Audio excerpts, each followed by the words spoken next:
यहाँ अनशन पर बैठे हुए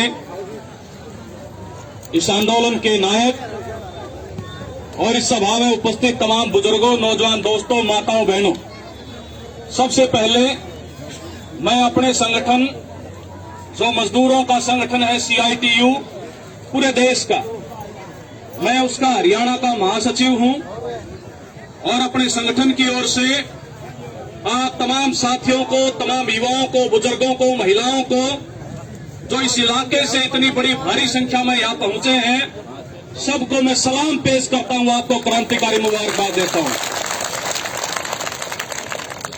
जिस दिन 26 तारीख को वो घटना हुई, उसके अगले दिन भी कई टोलों पर थोड़ी मायूसी थी, लेकिन इस टोल पे जो नजारा था उसमें कोई कमी नहीं थी। ये टोल नंबर 1 है, कई टोलों पर गए हैं, लेकिन कोई मायूसी से वाले दिन भी नहीं थी। इसके लिए तो आपका बहुत बहुत शुक्रिया और सलाम।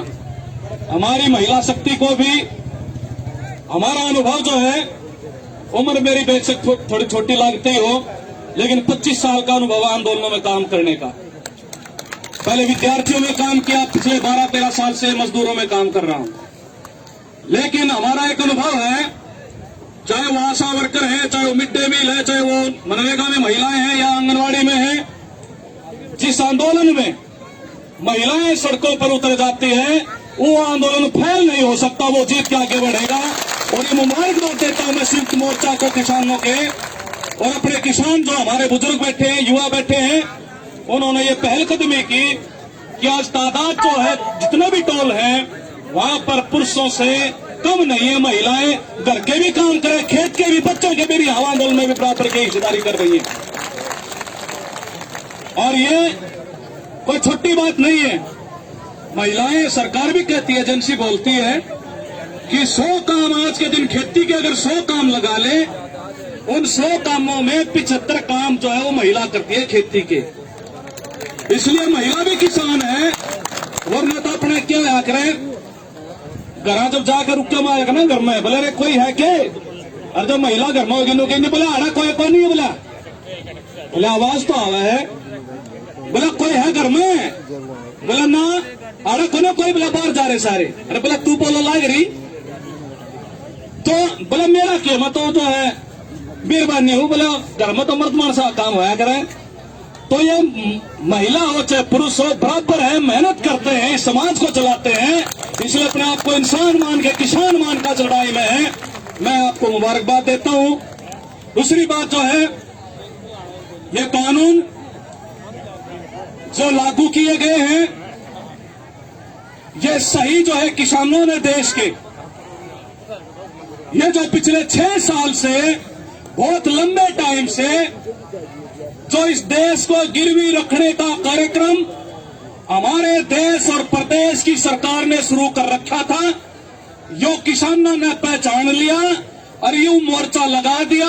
और यूं मोर्चा उठेगा जब ये कानून धरती में नहीं टिक लेंगे, इतना ये मोर्चा भी नहीं उठना है। ये पूरा पैकेज है। अगर इसका निचोड़ काटे, जो हमारे बुजुर्गों ने, हमारे शाने मानसा ने काटा, जो आंदोलन में खड़े हुए, तो ये गुलामी का दस्तावेज है ये कानून। और गुलामी का दस्तावेज क्यों है? ये जो खेत में काम करने वाले जो किसान हैं, मतलब इन पर रोजगार नहीं दिया गया, पढ़ाई छीन ली, इलाज महंगे हो गए, नौकरी कड़ी मिलती नहीं, ना सरकारी ना प्राइवेट, ये खूट बच रहे थे। इन्हें भी कंपनियों का हवाला करने का कार्यक्रम आयो बीजेपी का। और ये खुड्डा से बाहर करके जो किसान परिवार हैं, जो हमारी पीढ़ियां हैं नौजवानों की, जो हमारे बच्चे हैं, उन्हें मजदूरों की श्रेणी में शामिल करेंगे। ये यूं काम है, और इन कानूनों के जरिए जो करने की तैयारी चल रही है। और फिर जो है बीजेपी ने प्रयास बहुत करे इस आंदोलन को बदनाम करने का। वो पहले पंजाब के हैं, बोला फिर हरियाणा के, खालिस्तानी, पाकिस्तानी, पता नहीं क्या क्या कहा, लेकिन कुछ बात ना चली। फिर न्यू भी कह दिया कि भाई मजदूरों में, क्योंकि मजदूर भी आधा हिस्सा है आबादी का, आधे तभी फालतू बेशक हो। उनने न्यू कह दिया कि भाई किसाना का काम है, थारा क्या लेना देना इससे, तुम क्यों दुखी हो रहे हो? क्योंकि हम मजदूर संगठन में काम करते हैं। हमने मजदूरों के बीच में गए, उनको समझाया, और अभी भी हम समझा रहे हैं, लगातार जा रहे हैं। हम एक बात कह रहे हैं मजदूरों में, वो चाहे मनरेगा का हो, चाहे चिनाई का मजदूर मिस्त्री हो, चाहे आशा, आंगनबाड़ी, मिड डे मील, सफाई, जितने भी तरह के काम करने वाले मजदूर हैं, भाई गांव में जो है, गांव की 70% आबादी, 100 में से 70 जो दे हैं, उनका चाहे खेती हो, जमीन हो ना हो, उनका संबंध खेती के साथ है। और जब किसान उजड़ेगा ना, किसान तो पहला मजदूर उजड़ेगा, यह हम बताना चाह रहे हैं। क्योंकि किसान तो फिर भी अपना किसी तरीके से गुजारा कर लेगा, उसका जो मजदूर निर्भर है उसका गुजारा नहीं हो सकता। इसलिए लड़ाई हमारी अपनी है, इसको अपना मान के हमें लड़े। तो ये जो प्रयास नीचे नीचे बीजेपी और इनका जो आरएसएस जो संगठन है, वो आरएसएस जो है, जो आजादी से पहले बन गया था, जिन्होंने हमेशा जो है अंग्रेजों की मुखबिरी की, उनकी दलाली की, उन आजादी के आंदोलन में उंगली तक नहीं कटवाई, आज वो कह रहे हैं कि ये किसान देशद्रोही है। अरे हमारी पीढ़ियां, हमारे बुजुर्ग, हमारा इतिहास उठा के देखो, बहुत शानदार इतिहास है। भगत सिंह और जो अजीत सिंह से लेके और बाद के नौजवानों का लाखों की संख्या में हमने आजादी के आंदोलन में कुर्बानियां दी है। और ये हमें कहते हैं कि हम देशद्रोही हैं, हमारे ऊपर जो है ये सवालिया निशान खड़ा करते हैं। तो ये जो प्रचार जो किया जा रहा है कि ये किसानों का आंदोलन है मजदूरों के बीच में, हम ये कह रहे हैं, और हमने पहले ही सरकार को कहा, बहुत लंबा टाइम हो गए कहते हुए कि खेती संकट में है, मनरेगा में लोगों को रोजगार दो। और हमने एक फार्मूला दिया था सरकार को कि भाई ये जो मनरेगा का जो काम है ना, इस काम को खेती के साथ जोड़ दो। कटाई का, गडाई का, नुलाई का, छुलाई का, जितने भी तरह के काम है मनरेगा में ले आओ। मजदूर ना दिहाड़ी मिल जाएगी, दिहाड़ी दे दे सरकार, किसान का जो है दिहाड़ी न लग गए और मजदूर ने मजदूरी मिल जाए, दोनों का फायदा हो जाएगा, लागत कम हो जाएगी, मजदूर ने मजदूरी मिल जाएगी। वो तो नहीं करें, क्योंकि इनको जो है गुलाम बनाना है। और एक खेती के बारे में कानूनों की तो बात हो रही है, लेकिन मजदूरों के बारे में जो कानून है वह भी बदल दिए। और वो के जिस दिन ये खेती के बारे में कानून बदले संसद में, उससे तीसरे दिन एक दिन छोड़कर 4 कानून जो है इस मोदी की सरकार ने मजदूरों के बारे में पास कर दिए। वो कानून क्या है? उनमें पहला कानून ये है, कोई पक्की नौकरी नहीं होगी, ना कंपनी में, ना सरकार में, ना ठेके पे। पहला कानून तो लिख दिया यो फिक्स टर्म अपॉइंटमेंट। दूसरा क्या कह दिया? लिख दिया काम के घंटे, अभी तो 8 घंटे की काम होना, चाहे सरकारी नौकरी हो चाहे कंपनी में नौकरी हो, काम के घंटे होंगे 12, और वो भी कोई जरूरी नहीं ज्यादा भी हो सके हैं। दूसरा कानून बना बदल दिया यो। तीसरा कर दिया ये कि कोई भी कंपनी, मालिक, सरकार किसी भी टाइम पे कर्मचारी ना मजदूर ना राख, सरकार किसी टाइम काट सके, उसकी अपनी मन मर्जी होगी, सरकार कोई दखल नहीं देगी। तीसरा कानून बना दिया यो। चौथा क्या बना दिया? न्यूनतम वेतन हुआ करता कि इतनी तो मजदूरी देनी पड़ेगी, इतनी तनख्वाह तो देनी पड़ेगी सरकार को या कंपनी के मालिक को। लेकिन अब यह कर दिया कि न्यूनतम वेतन का जो कानून था वो भी खत्म कर दिया कि सरकार या ठेकेदार या मालिक तय कर ले कितना देना नहीं देना। और आखिरी क्या कर दिया? जे ये काम हो गए सारे, अगर कि कोई दिहाड़ी मार ले, कोई तनख्वाह ना दे, कोई मालिक या सरकार पीट दे, मार दे, कोई मर जा, हाथ टूट जाए, कट जाए, पहले कोर्ट में चला जा करते। इन कानूनों में नहीं लिख दिया कि मजदूर या कर्मचारी अगर उस पर किसी तरह की तशद्दुद होती है, उसके खिलाफ कोई काम करते हैं उनके मालिक या सरकार, वो कोर्ट में भी नहीं जा सकते। ये कानून मजदूरों के बारे में बना दिए। अब इसको समझ लो आप, खेती के बारे में जो कानून है उसमें भी नहीं लिख रखा है कि जो कॉन्ट्रैक्ट जिस मालिक के साथ होगा, कंपनी के साथ होगा, अगर कोई विवाद होता है तो किसान जो है कोर्ट में नहीं जा सकता। ऐसा ही मजदूरों के बारे में कर दिया। तो करेंगे कि ये कि अब 5-10 साल बाद अगर ये कानून लागू हो गए या खेती जाओगी कंपनियां के, और जो खेती पर किसान है वह बनेंगे मजदूर, उनके बेटा बेटी वहां कंपनी में जाओगे, वहां भी प्रबंध पूरा कर दिया है। तो होगा कि कुछ चंद पूंजीपतियों का कंपनियों का गुलाम बनेगी, जैसे अंग्रेजों ने गुलाम बना के रखे ना, ऐसे ही गुलामी दोबारा इस देश पर लाने की तैयारी है बीजेपी की सरकार की। इसलिए हमें जो है एकजुट होके वो लड़ाई लड़ने की जरूरत है। और एक काम मैं और बता रहा हूं आपको, एक कानून और ले आए हैं, वो है नई शिक्षा नीति के नाम से, वो भी जुड़ा हुआ आपस में।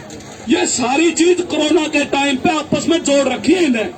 वहां के नई शिक्षा नीति ले आए, उसमें यह कर दिया कि कोई पक्का मास्टर भर्ती करने की जरूरत नहीं प्राइमरी में। 3 साल के बच्चे स्कूल में जाएंगे, वॉलंटियर उन्हें पढ़ाएंगे, और 7वीं क्लास से जो भी स्कूल में जाएगा 7वीं क्लास के बाद उनका प्रैक्टिकल होगा। 10 दिन जो है वो काम करया करेंगे, मतलब पढ़ेंगे नहीं, वह काम करेंगे। और 2-3 साल में काम करके स्थितियां बना दी कि जो जमींदार का, किसान का, मजदूर का, कर्मचारी का, छोटे जो कच्चे कर्मचारी उनका बेटा बेटी जो है 10वीं तक आगे पढ़ नहीं सकता। इसी नीति ले आए सरकार में, न्यू एजुकेशन पॉलिसी।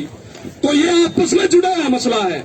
मजदूरों में शामिल करेंगे, जमीन पे कब्जा करेंगे, और वहां जाके कोई कानून नहीं बचेगा। यह है बीजेपी का आत्मनिर्भर भारत, यूएन का आत्मनिर्भर भारत। अरे आत्मनिर्भर बनाना है सारा। अभी 3 दिन पहले इन्होंने जो है बजट पेश किया है, उस बजट में करना तो ये चाहिए कि भाई जो बेरोजगारी है, कैसे रोजगार मिले लोगों को, कैसे न बच्चों की पढ़ाई बेहतर हो, उसमें खर्च करो, सरकारी विभाग उनको मजबूत करो। शेर के पट्ठा ने जो कर बोली ला करे दुकानदार, जो सब्जी बेचा करे, सारे आपका रेलवे, आपका रोडवेज, आपका बीमा, बैंक, रक्षा, कोई ऐसा नहीं छोटा, सारे जो है लाइन पर लगा रखे कि आओ और खरीद के ले जाओ। तो ये काम कर रही है बीजेपी। और मैं एक बात कहा करो भाई, वो अपना जो है ना हरियाणा में नुका पूत जो है ना, वो 3 डाल के वह करे पूत। एक तो है सपूत। सपूत कौन? जो अपने बड़े बुजुर्गों ने जो कमाया है, उस कमाई में 4 पैसे और जोड़ के जो उसने तो बोले सपूत। और चाहे उसने न्यू की न्यू रख दे, जो कमा धमाया बुजुर्गों का उसने न्यू का न्यू बचा ले, वो हुआ है पूत। और तीसरा क्या हुआ है? तीसरा हुआ कपूत। कपूत कौन सा? जो कुछ कमाया दमाया है बड़े बुजुर्गों ने, उसने सारे ने खो खंडा दे, सारे ने बेच खा जाए। या बीजेपी, ये मोदी, ये खट्टर, ये इस देश में सबसे बड़े कपूत हैं, जो इस देश की सारी संपत्ति को बेचना चाहते हैं। और इसलिए हमें समझने की जरूरत है, हमारी जो पीढ़ियां हैं, जो 70 साल बाद, ठीक बात कर रहे हैं ये मोदी या बीजेपी कि 70 साल में ऐसा नहीं हुआ जो हम कर रहे हैं। ठीक बात है भाई, 70 साल में जिसा पहले भी कोई घने भले ना थे, लेकिन फिर भी कुछ न कुछ देश में खड़ा हुआ, वो कुछ बना। ये तो शेर के पट्टे एक लाइन पर धर रखा है, और लू कह भाई ये तो बहुत बड़ा भाई, जो किसी की नहीं मान्य करता, बोला इतना तगड़ा भाई साहब, तगड़े की जरूरत है, भला यूं नहीं मान्य करता किसी, इसी बात की जा रही है। तो या बीजेपी आपस में लड़वान का, मरवान का, ये राजनीति करके करने वाले लोग हैं ये। और इसी राजनीति के दम पे एक अपना जो ना वो अमरबेल रहा करे, अमरबेल देखी होगी ना, उसने छोटा सा टुकड़ा हो, उसने किसी पेड़ पर डाल दो, वह क्या करेगी? वह फैलती जाओगी, वो सारे पेड़ पर फैल जाएगी, वह तो बढ़ जाएगी। पेड़ का क्या हाल होगा? पेड़ सूख जाएगा। यह बीजेपी इसी हो रही है, यह जारी फैलती, और जो लोगों का जो रोजगार था, जो सभी उन्हें सारे ने सुखाने लग रही है। इसलिए इसकी जड़ काटने की जरूरत है, इसकी जड़ नहीं है, इसकी जड़ काटने की जरूरत है। ये जो दंगों पे पलने वाली है, और ये हरियाणा में ये पूरे प्रयास कर रहे हैं। मैं अपील करता हूं जो भी यहाँ जो किसान साथी बुजुर्ग यहाँ बैठे हुए हैं, ये बिल्कुल जो ना, जो उस समय पर इन्होंने आरक्षण आंदोलन के अंदर जो दंगे करवाए इस बीजेपी ने, जिसका फायदा उठाया, और जो जाट के नाम पे जो विभाजन पैदा करा, आज तक भी उसकी रोटी खा रहे हैं ये। और इस आंदोलन में भी इनके पूरे प्रयास है कि उस बात को हवा दी जाए। लेकिन हम दावे के साथ कह रहे हैं, आज के दिन गांव का मजदूर बेशक उसने अपनी दिहाड़ी मजदूरी करनी पड़े, धने पे कमा पा रहा है, लेकिन धीरे धीरे करके वो खाइयां जो है पट रही है। सारी छत्तीस बिरादरी जो है इस आंदोलन में आ रही है, आने लग रही है। बीजेपी को मौका नहीं देना चाहिए अपन, ठीक है। वो जो हमने साजिश की, उस साजिश का हमें पूरा जवाब देने की जरूरत है। तो मैं इतनी बात कहते हुए कि ये जो लड़ाई जो है, इस लड़ाई को आगे बढ़ाएंगे, हम लड़ेंगे। और निश्चित तौर पर ये जितने भी तरह के काले कानून जो है, वो चाहे खेती के बारे में है, वो चाहे मजदूरों के बारे में है, वो वापस करवा के दम लेंगे। इन शब्दों के साथ आपने मेरी बातचीत सुनी। और भाई अगला काम और करना गया, हम आपको और बता दें, आखिरी सूचना दे रहा हूं। हरियाणा में ये जो मंत्री है, एक काम तो कर लिया, ठीक हो गया। कोई भी मंत्री आज के दिन गांव में जाकर कोई मीटिंग नहीं कर सकता। किसानों ने ऐसी हालत बना रखी इनकी बीजेपी वालों की, सारे के सारे जो अपने घर में बैठे हैं। और हमने क्या कर लिया, मजदूरों ने तय किया, हरियाणा के 8 कैबिनेट मंत्री, जिसमें थराया दुष्यंत चौटाला जी भी है, बड़ा तो क्यों था और कड़ा जाकर बैठकर क्या कहने लग रहा है। हरियाणा के 8 कैबिनेट मंत्रियों को, तीनों को तो कल घेरने लग रहे हैं। कल उचाना में, भिवानी में जेपी दलाल को, और उचाना में डिप्टी सीएम को, और कमलेश ढांडा को कैथल में 3 जगह घेरेंगे। 4-4, 5-5 जिला के हमारे मजदूर उनको जाके। और ऐसे ही जो है 14-15 तारीख तक के हमने प्रोग्राम रखे हुए हैं। आपकी लड़ाई में कंधे से कंधा लाके चलेंगे, लड़ेंगे, जीतेंगे। इन शब्दों के साथ आपका बहुत बहुत धन्यवाद।